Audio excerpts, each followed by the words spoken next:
అందరికీ జై భీమ్. మిత్రులారా, తెలంగాణ రాష్ట్రం నాగర్ కర్నూలు జిల్లా కుమ్మెర గ్రామంలో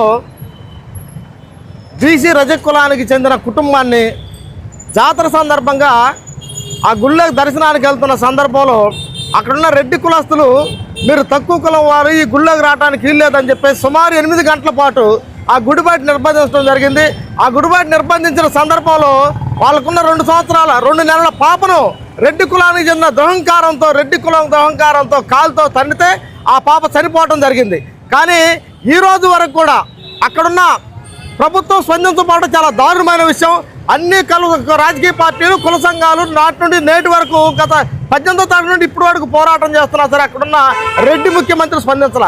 అక్కడున్న హిందూ సంఘాలు చెబుతూ ఉంటాయి, గడప బయటే మనం హిందువుల కులం గడప దాటిన తర్వాత అందరూ హిందువులు అని చెప్పే ఈ కుల సంఘాలు మత సంఘాలు హిందూ సంఘాలు ఈ దుర్ఘటన మీద మాట్లాడకపోవడం చాలా దుర్మార్గమైన చర్యగా దీన్ని బహుజన సమాజ్ పార్టీగా నేను చాలా తీవ్రంగా ఖండిస్తూ ఉన్నా. మిత్రులారా, ఇక్కడున్న మన డిప్యూటీ సీఎం పవన్ కళ్యాణ్ గారు ఊగిపోతూ ఉంటారు సనాతన ధర్మం అని.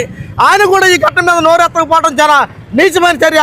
ఈ చర్యను బహుజన సమాజ్ పార్టీ మేము చాలా తీవ్రంగా ఖండిస్తూ ఉన్నాం. ఆ కుటుంబానికి న్యాయం చేకూర్చి ఆ కుటుంబానికి నష్టపరిహారం చెల్లించినందుగా డిమాండ్ చేస్తూ ఉన్నాం.